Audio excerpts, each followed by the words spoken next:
Evangelho de Lucas, capítulo 24. Hoje é um culto especial, porque é um culto de Santa Ceia. É um momento onde nós participamos da comunhão com o corpo de Cristo, simbolizado no pão, com o sangue de Cristo, simbolizado no cálice. Lucas 24, de 13 a 35. Meus queridos, vamos ler juntos o versículo 29. Lucas 24, versículo 29, vamos ler a uma só voz. Mas eles o constrangeram, dizendo: fica conosco, porque é tarde e o dia já declina. E entrou para ficar com eles. Amém. Queridos irmãos, aqueles que compareceram aqui no culto da ressurreição, dia 8 de abril de 2012, talvez vão se lembrar, não sei, faz um pouquinho de tempo, né? Um bocadinho. Nós falamos nesse texto sobre Emaús, o caminho da restauração. Nós destacamos naquele dia, irmãos, nessa primeira mensagem, que os discípulos estavam fortemente abalados com a morte do Senhor, que nós podemos também nos abalar com algumas situações que surjam na vida da gente. Nós vemos hoje o Salmo 42, porque estás abatida, minha alma. Nós vimos também, irmãos, que os olhos deles estavam fechados, eles não conseguiam ver quem estava ao lado deles. Jesus estava ali do lado deles. Nós vimos também que os corações deles estavam incrédulos, eles não criam mais, estavam meio descrentes. Se criam, era uma fé ainda frágil, fragilizada pela morte de Jesus, mas eles não estavam aguardando a ressurreição de Jesus, e por isso o coração deles não ardia mais. Um pouco mais adiante, eles próprios vão reconhecer e vão dizer um para o outro, versículo 32, porventura não nos ardia o coração, quando ele pelo caminho nos falava, quando nos explicava as Escrituras? Então, amados, naquela primeira mensagem nós destacamos isso, que as lutas podem nos abalar. As lutas virão, mas nós temos que resistir, temos que perseverar, porque do contrário nossos olhos se fecharão, nós vamos passar a questionar a palavra de Deus, não vamos crer com tanta intensidade quanto devemos crer, e os nossos corações vão começar a se endurecer e ficar gelados, exatamente como eles estavam. Por isso que nós temos que resistir, perseverar, porque as lutas estão aí. Todo mundo passa por elas, não é verdade? E hoje nós vamos tentar caminhar um pouquinho mais na segunda parte dessa mensagem, compreendendo, irmãos, a ação de Jesus lá no caminho de Emaús. Em detalhe, observando o seguinte, irmãos, Emaús para nós é um símbolo da vida, é um símbolo da nossa caminhada, é um símbolo da nossa jornada na fé. E ainda mais, que todos nós estamos em um processo de restauração espiritual. A partir do momento que o Senhor nos salvou, esse processo se iniciou. Ele começou a trabalhar nas nossas vidas. E Ele vai agindo, Ele age no nosso coração, vai nos transformando, assim como Ele fez na vida dos primeiros servos. Lembremos que ali no meio dos discípulos havia um Pedro, que o negou 3 vezes. Havia um Tomé, que duvidou da sua ressurreição. Então o Senhor Jesus estava trabalhando na vida deles. E esses 2 servos que aparecem nesse texto, nós não temos o nome do outro, nós temos apenas o nome de um deles, que é o Cleopas. Está lá no versículo 18. Cleopas. Então não sabemos exatamente quem era o outro. A Bíblia não fala, Deus não quis revelar isso para nós. Mas nós sabemos que eram 2 discípulos, ou seja, 2 servos de Deus que estavam ali. Então o Senhor Jesus estava trabalhando na vida deles. Irmãos, será que existe alguma situação que nós venhamos a passar e que possa abalar a nossa fé? Será que pode acontecer alguma coisa na nossa vida que venha nos fazer ficar como esses servos estavam naquele dia? Coração duro, coração gelado. Não estavam mais crendo na ressurreição de Jesus, não estavam nem se lembrando das Escrituras.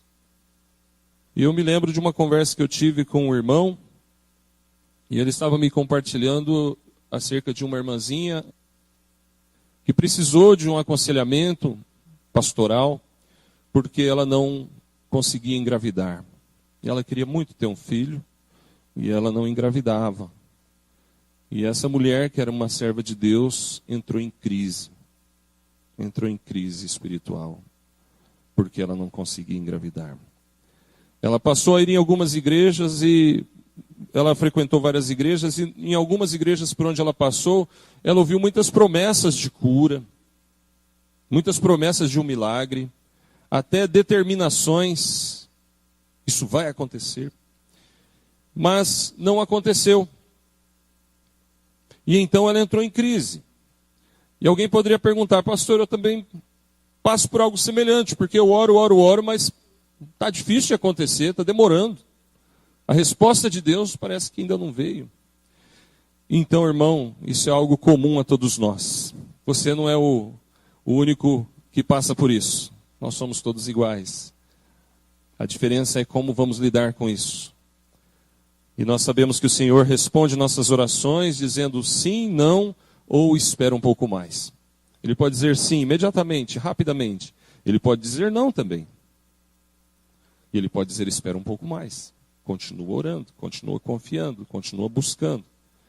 E nós só saberemos exatamente se Deus vai responder aquilo que a gente está pedindo em algumas áreas da nossa vida, depois de um tempo de caminhada. E nós temos que já estar precavidos, preparados. Se Ele disser não, nós não podemos perder a nossa fé. Amém, irmãos? Sabe por quê, irmãos? Tem que ressaltar isso. Porque existem muitas pessoas que, quando Deus não responde do jeito que eles gostariam, a sua fé se abala. Então, muito cuidado, porque a nossa alma, ela é terrivelmente enganosa. Ela é terrivelmente corrupta, diz a Bíblia. Nosso coração, nossa alma. E a nossa alma pode nos enganar. E a gente pode achar que está tudo bem. E a gente pode achar que nós somos os crentes firmes e fortes na fé. Amém, aleluia, glória a Deus. Vamos confiar nisso. Mas, irmão, espere, essa fé tem que ser provada. Porque a fé que não é provada não vale nada. Por que Deus prova? Porque a fé tem o seu valor. E nós só podemos entender a dimensão da nossa fé, o valor da nossa fé, a grandeza da nossa fé, a dimensão da nossa fé, na prova, na luta. Certa vez eu aconselhava uma irmãzinha que estava chorando por causa de algumas situações que estavam acontecendo diferente daquilo que ela esperava. E o Senhor colocou no meu coração uma palavra que é Deus, isso vem de Deus, eu não sei porquê, mas o Senhor pôs no meu coração de dizer o seguinte: aproveite essa oportunidade. A oportunidade de ter uma experiência nova com Deus. A oportunidade de receber na sua vida o agir de Deus. A oportunidade de caminhar e crer confiando que Deus está no controle. É na hora da prova, é na hora da luta, é na hora da tribulação, que nós temos a oportunidade de crescer na fé, de dar um passo a mais, de aumentar um pouquinho mais nossa comunhão com Deus, acreditando que Ele está no controle, que Ele é o Todo-Poderoso Deus, o Soberano Deus, que Ele nos ama e que Ele está junto conosco. É bem o que aconteceu lá em Emaús. Os irmãos estavam abalados. Imagina, irmão, se a gente vê uma pessoa morta, a gente fica abalado, não fica? Marlene, certa vez, voltava do trabalho e um pedreiro, se não me engano, tomou um choque mexendo no cabo. Sabe quando acontece acidente, né? Cabo de alta tensão, essas coisas. Talvez uma viga de metal, alguma coisa. Enfim, ele foi eletrocutado. E a hora que ela passava de ônibus, o corpo estava lá queimando. Até hoje ela lembra disso. Toda vez que a gente passa no local, vem à memória aquele corpo estendido no chão. A morte impacta a gente. É duro ver isso, é ver gente machucada, gente sangrando, gente sofrendo. Misericórdia. Eles viram, irmãos, e não era qualquer um não, eles viram Jesus crucificado. Eles viram Jesus desfigurado. Eles viram Jesus sangrando até a morte. Eles viram Jesus sendo tirado da cruz, aquele corpo flácido, sem vida.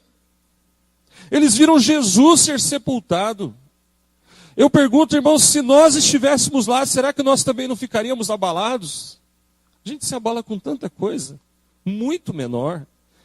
Então, não vamos condená-los, tá? Às vezes a gente lê E a gente critica. Oh, esses irmãos, hein, que coração duro. Não, vamos fazer isso não. Vamos nos colocar no lugar deles. Eles estavam em crise. Eles estavam passando um momento difícil.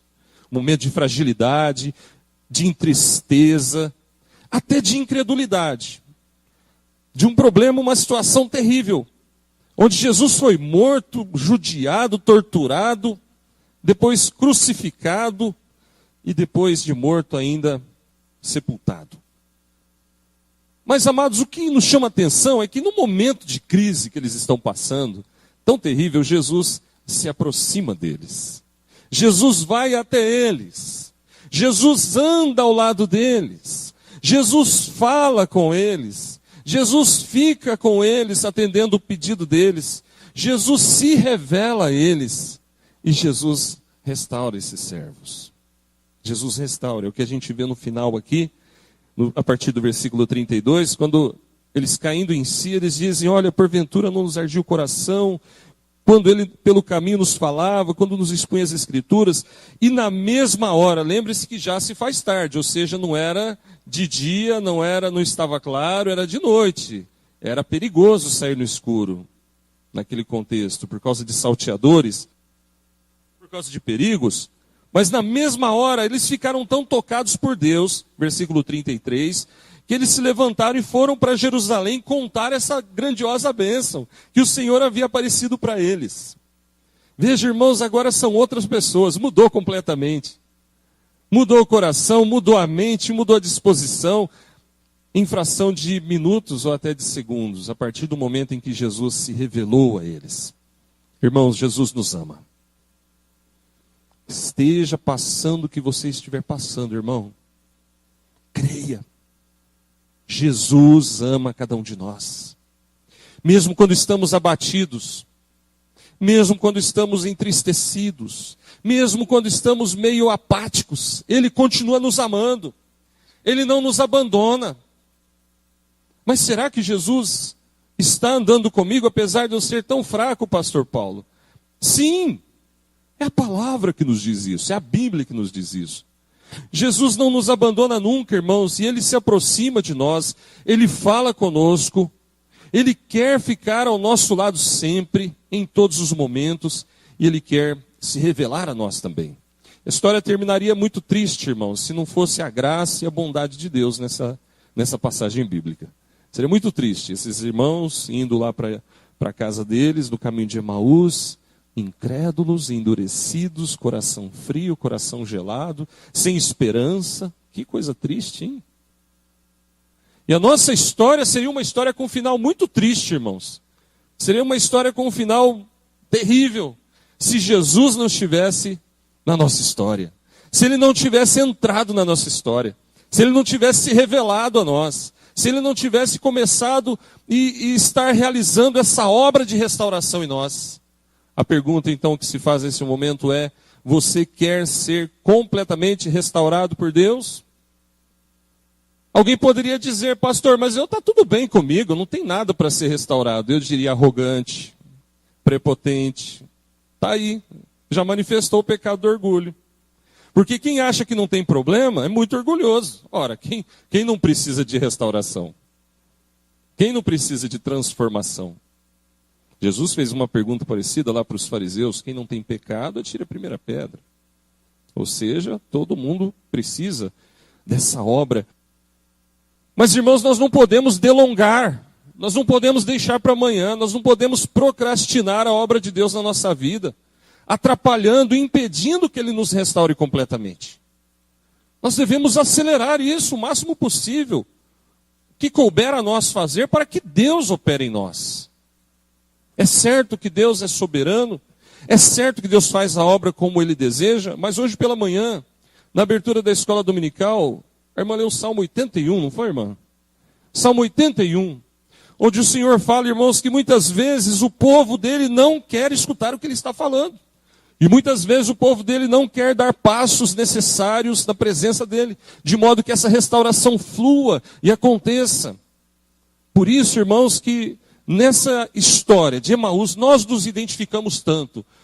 É como se nós fôssemos aqueles homens, aqueles servos. e como se Emaús fosse o caminho da nossa vida. E o Senhor Jesus quer nos restaurar completamente. O que o Senhor Jesus fez, então, para mostrar para nós o caminho da restauração?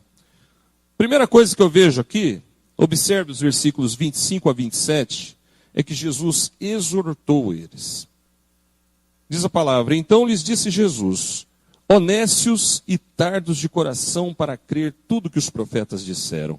Porventura não convinha que o Cristo padecesse e entrasse na sua glória?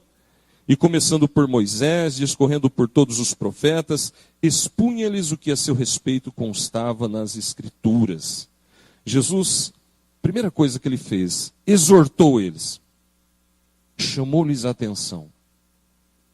E exortou-os também a lembrar das Escrituras, a lembrar da palavra. Essa exortação está aqui no 25 e 26, bem claro: nécios e tardos de coração. Eu não sei se você já foi observar, pesquisar o que significa isso. Nécios é imprudente.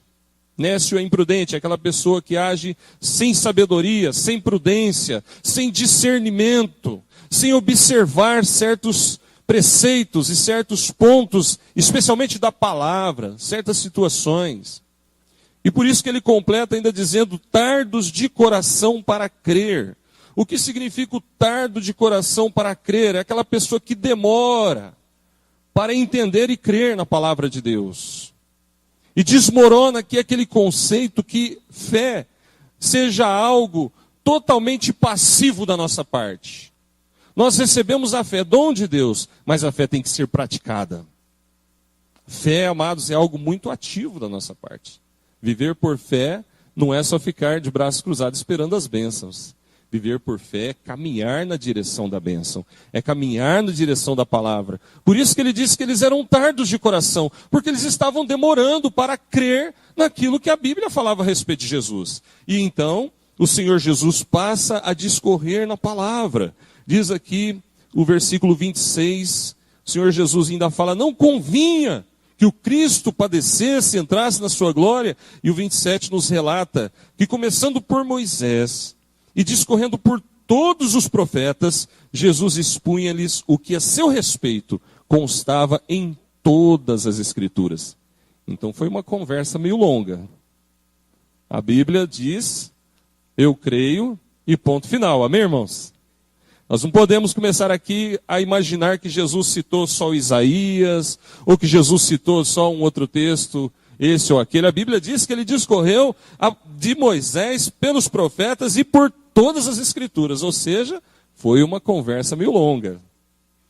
Foi uma caminhada um pouco mais longa do que talvez a gente imagina na leitura aqui de 1 ou 2 versículos. Jesus foi falando, mostrando na palavra acerca do que dizia a respeito dele e exortando eles a crerem na palavra.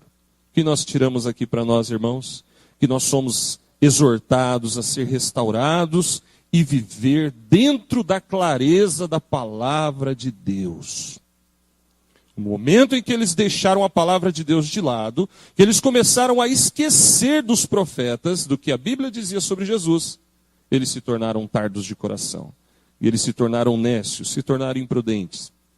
É claro, irmãos, que quando a gente não presta atenção para aquilo que a Bíblia diz, a gente começa a fazer as coisas do nosso jeito e não do jeito de Deus. A gente começa a querer fazer aquilo que Deus quer fazer. Então a gente começa a querer manipular situações, a gente começa a querer tomar decisões antes do aval de Deus, a gente começa a querer fazer coisas como se Deus tivesse que nos atender de acordo com o nosso querer e não esperar o querer de Deus para a nossa vida e agir de acordo com aquilo que Ele revelou para nós na palavra. Muito cuidado, irmãos, porque foi esse o caminho que esses homens estavam trilhando. Haviam esquecido das promessas. E hoje mesmo estava lendo um texto de João, onde Jesus começou a pregar sobre si mesmo. Em diversos momentos, antes mesmo de ser traído e crucificado e morto, Jesus pregou sobre si. Jesus falou que ele tinha que morrer, Jesus avisou que ele ia ser traído, Jesus avisou que ele ia ser sepultado, Jesus avisou que ele ia ressuscitar ao terceiro dia. Então não era só os profetas do Velho Testamento, Jesus havia falado isso para eles. Quem andou com Jesus ouviu tudo isso. Mas na hora que veio o fogo da provação, na hora em que veio o momento mais difícil, e isso ocorre conosco também, a fé desses irmãos se mostrou frágil. Então, meus amados, nós temos que buscar ter uma fé mais forte, uma fé firme. Quem se esquece dos mandamentos do Senhor, quem abandona a palavra do Senhor na hora de tomar decisões, começa a agir de acordo com o seu coração, de acordo com a sua própria vontade, com o seu próprio pensamento. Muitas vezes, amados, agir traiçoeiramente, falsamente, sem o prumo da verdade. A palavra de Deus diz, seja o teu falar sim, sim, não, não. O que passar disso vem do diabo. Muitas vezes nós incorremos no risco de esquecer. A Bíblia diz, eu creio, ponto final, não se fala mais nisso. Se nós começarmos a relativizar a Bíblia, nós nos tornaremos incrédulos da palavra de Deus. Nós perderemos a nossa fé. Mas Jesus fez eles lembrarem daquilo que estava escrito na palavra, irmãos. E esse é o princípio da restauração de uma vida, de uma família, de uma igreja e da própria sociedade como um todo. O compromisso com a palavra, a busca da verdade, a busca das escrituras e o cumprimento delas. Por isso que Jesus exortou eles tão duramente e começou ali a discorrer na palavra, para eles voltarem a crer na palavra, para eles voltarem a entender a palavra, para eles serem restaurados a partir da palavra. Então, irmãos, se a gente quer restauração na nossa vida, e Deus já está fazendo isso na vida do crente, amém, irmãos? Mas tem uma área lá que a gente sabe, meu pai, essa área eu preciso melhorar mais, eu preciso ser restaurado. E olha, irmãos, é igual um câncer maligno. Se você não buscar a restauração, essa área, por menor que seja, vai começar a atingir outras áreas da sua vida. Então, se nós temos essa vontade de ser completamente restaurados por Deus, nós temos que buscar cada vez mais um compromisso com a palavra de Deus, com a Bíblia. Então, se surgir uma situação prática, onde você vê que a palavra está sendo desvirtuada, você aí que tem um compromisso com a palavra vai dizer imediatamente para essa pessoa, não, peraí, mas está escrito na Bíblia que não é assim que a gente deve fazer. Eu fico com a Bíblia. Eu prefiro a Bíblia. Então você vai demonstrar na prática o seu compromisso com a palavra. Mas Jesus não ficou apenas explicando e expondo as escrituras para eles. No versículo 29, que nós lemos juntos até, a Bíblia nos fala que Jesus permaneceu com eles.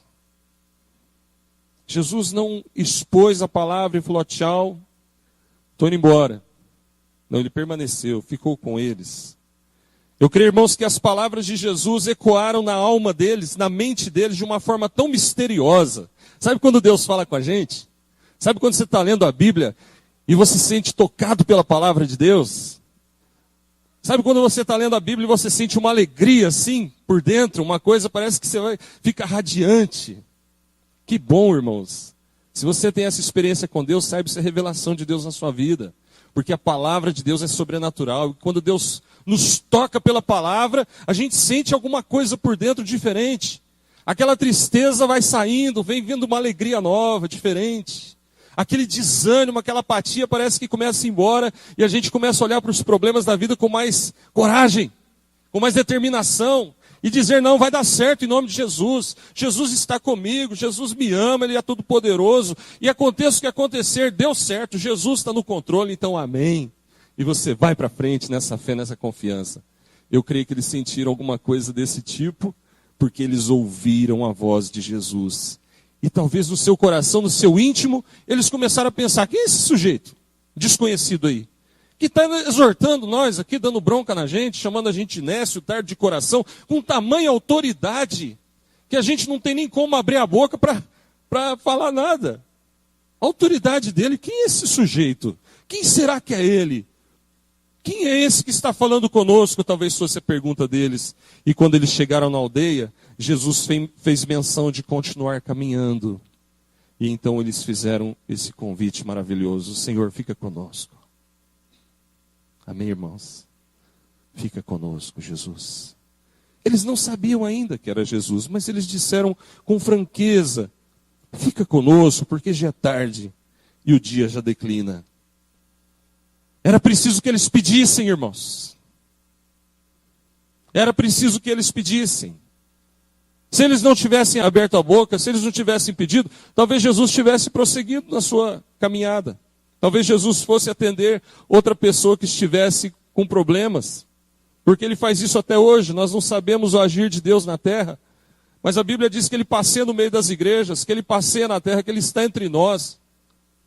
O fato é que esses homens chamaram Jesus e falaram: Senhor, fica conosco, Senhor. E Jesus ficou com eles, irmãos. Sabe o que nós aprendemos aqui, irmãos? A importância da oração. A importância de orar, a importância de clamar a Deus, a importância de suplicar a Deus nesse processo de restauração, nesse processo de busca que a gente está passando. Se a gente não orar, irmãos, nós estaremos demonstrando que não cremos no Senhor. Se nós não orarmos, nós estamos demonstrando que não acreditamos nele. Que não acreditamos na sua palavra, que não acreditamos nas suas promessas, que não acreditamos que ele ressuscitou, que não acreditamos que ele pode fazer aquilo que ele quiser fazer na nossa vida. Mas eles pediram para Jesus ficar. Senhor, fica conosco, já se faz tarde, o dia já declina. E Jesus ficou. Precisamos pedir para Jesus permanecer conosco, irmãos, na nossa vida pessoal, por exemplo. Sabe aquelas áreas da gente que só Jesus conhece? A gente tem que pedir para Jesus: Jesus, fica conosco, fica comigo nessa área. Nos nossos sonhos, nos nossos planos, nos nossos anseios, na nossa família, no nosso viver diário, na nossa igreja, no nosso trabalho. Nós precisamos clamar a Jesus: Jesus, fica comigo, Senhor. Não me deixa sozinho. Não me deixe me sentir só, eu quero sentir o Senhor do meu lado, eu quero saber e crer que o Senhor está do meu lado, porque Ele está do seu lado. Mas muitas vezes nós parece que questionamos e até duvidamos disso em determinados momentos. A nossa fé é testada, é provada, e aqueles homens ainda não criam completamente, ainda não haviam sido restaurados completamente, mas fizeram um pedido e Jesus atendeu e ficou com eles. Amém, irmãos? Talvez você está passando por uma luta muito grande, muito difícil. Eu queria desafiar você a continuar pedindo: Jesus, fica comigo. Talvez o seu pecado seja algo que te atormenta tanto, e você ainda não entendeu a dimensão disso, como isso te prejudica, como isso destrói você. E você precisa falar: Jesus, fica comigo na minha casa, quando eu ligar aquele computador, Senhor. Fica comigo quando eu ligar a televisão, Senhor. Fica comigo quando eu for passear. Fica comigo quando eu for namorar. Fica comigo quando eu andar de ônibus. Fica comigo quando eu estiver sozinho. Fica comigo quando eu estiver fazendo negócios. Fica comigo quando eu estiver tratando dos seus assuntos. Fica comigo, Senhor, em todo momento, Senhor. E o Senhor ficará. Ele é bom, Ele fica. Mas lembre-se, os discípulos pediram. E ainda, amados, nós encontramos uma outra verdade aqui nesse texto, muito importante, dentro desse processo de restauração daqueles servos e que se encaixa perfeitamente na nossa vida, que é a comunhão. Versículo 30 e 31 nos fala da comunhão. Veja: aconteceu que enquanto estavam à mesa, tomando ele o pão, abençoou-o e tendo partido lhes deu. Então se lhes abriram os olhos e o reconheceram. Mas ele desapareceu da presença deles. Jesus tomou o pão, já estava ali dentro da casa. E eu fico imaginando a feição, a fisionomia, o rosto desses irmãos, quando vem esse desconhecido, agora pegar o pão e abençoar. Eles nem sabiam que era Jesus. Mas pelo conhecimento bíblico dele, talvez pensassem que fosse um mestre, um rabi. E de fato Jesus era mestre na sinagoga. E Jesus toma o pão, abençoando, partiu e lhes deu. E nesse momento aconteceu algo sobrenatural. Os olhos deles se lhes abriram, diz o versículo 30. Então se lhes abriram os olhos. Nós não sabemos se foi pelo modo como Jesus partiu o pão, se os fez lembrar de algumas outras ocasiões. Mas nós sabemos, amados, com toda certeza que foi Deus que lhes abriu os olhos naquele momento. E nós podemos acreditar, podemos entender que naquele momento houve um mover de Deus na vida deles. Porque eles tiveram seus olhos abertos. E quando nós temos os nossos olhos abertos, irmãos, para qualquer realidade que a gente esteja passando e que o Senhor Jesus quer nos mostrar, é o agir de Deus na nossa vida. Seus olhos foram abertos e eles perceberam então, entenderam, reconheceram que era Jesus que estava com eles. E aqueles homens que outrora eram frios, incrédulos, indiferentes, passaram a crer novamente. Olharam e creram e perceberam e souberam. Amados, o Senhor restaurou neles a esperança. O Senhor restaurou neles a sua vida espiritual. Houve algo maravilhoso na vida desses homens, irmãos, porque quando os seus olhos foram abertos, o seu coração foi aceso de novo, seu coração começou a arder novamente, com o fogo de Deus dentro deles. Eles saem correndo e vão até Jerusalém para falar a respeito dessa aparição maravilhosa do Senhor Jesus. Meus irmãos, nós precisamos disso na nossa vida. Precisamos desse mover de Deus na nossa vida, irmãos. Precisamos desse agir de Deus na nossa casa, na nossa vida de oração, na nossa leitura da Bíblia. Nós precisamos desse mover de Deus na igreja, porque do contrário, a desesperança começa a tomar conta. A desesperança começa a tomar esse espaço que é só de Deus, que é um espaço de Deus na nossa vida. Então, irmãos, veja que o Senhor Jesus agiu na vida desses servos, trazendo de volta aquela esperança, trazendo de volta aquela convicção. E o versículo 34 nos diz que quando eles chegaram lá em Jerusalém, os discípulos diziam: o Senhor já apareceu a Simão. Então os dois contaram o que lhes acontecera no caminho e como fora por eles reconhecido no partir do pão. Meus queridos, naquela situação houve algo na vida desses dois servos que eu creio que o Senhor quer fazer na nossa vida também, ao longo da nossa jornada. Porque nós temos diversas situações em que nós poderemos nos sentir abatidos, sem esperança, desanimados. Por que estás abatido, minha alma? Diz a palavra. Por que te perturbas dentro de mim? E o resultado desse agir de Deus na vida desses servos, não só desses dois do caminho de Emaús, mas de todos os seus discípulos, está no livro de Atos. Na sequência da história bíblica, lá em Atos, a gente observa um exemplo, em Atos 2, versículo 14, e os versículos subsequentes, Pedro pregando. Pedro foi outro que foi restaurado pelo Senhor, semelhantemente a esses dois servos. Porque Jesus foi lá onde Pedro estava, e perguntou 3 vezes para ele se Pedro o amava. Pedro, tu me amas? Pedro, tu me amas? Pedro, tu me amas? Jesus operando na vida de Pedro. Um exemplo. Porque Cleopas e o outro discípulo, a gente não sabe mais nada a respeito deles.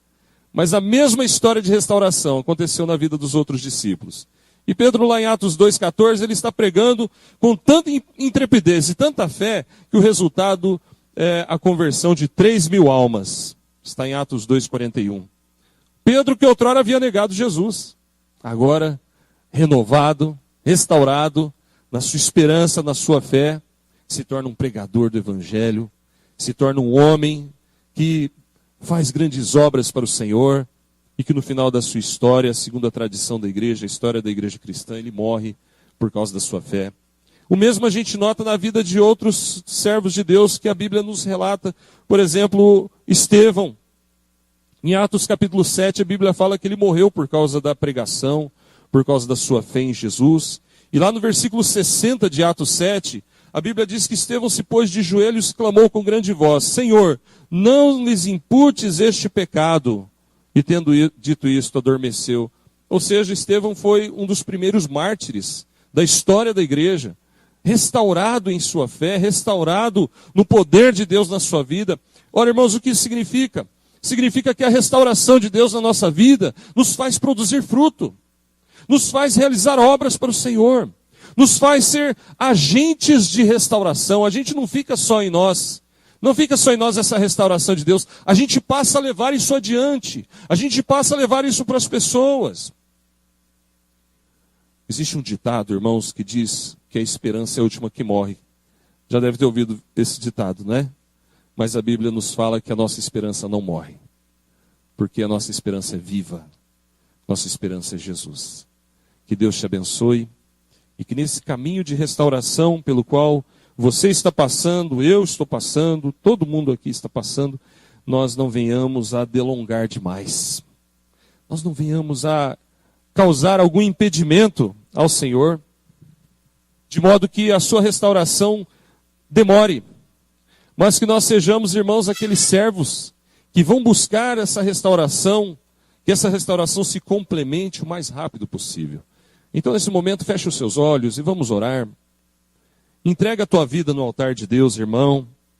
Se você ainda não se converteu, se você ainda não entregou seu coração a Jesus, faça isso agora. Peça para Deus restaurar você. Se o problema que você detecta for na sua casa, peça para Deus restaurar o seu lar. Convido a igreja para ficar de pé, de olhos fechados, orando em espírito ao Senhor, falando com Deus, em espírito, em verdade. Talvez, querido irmão, irmã, você detecta algo no seu casamento. Talvez você detecta algo na sua vida conjugal. Talvez você sabe de algo que você está passando e só Jesus conhece. Você que é jovem, você que precisa de uma vitória, seja qual for a sua idade. Creia na restauração de Deus. Creia nos milagres de Deus, na bondade de Deus. Creia que Jesus está ao seu lado, irmão. Só Deus sabe o que você está passando, é verdade. Mas creia, Ele está do seu lado. Ele não te desamparou. Ele não te abandonou. Mas pastor, então por que a prova demora tanto tempo? Por que Ele está me provando tanto? Porque a bênção vai ser grande na sua vida, irmão. Creia.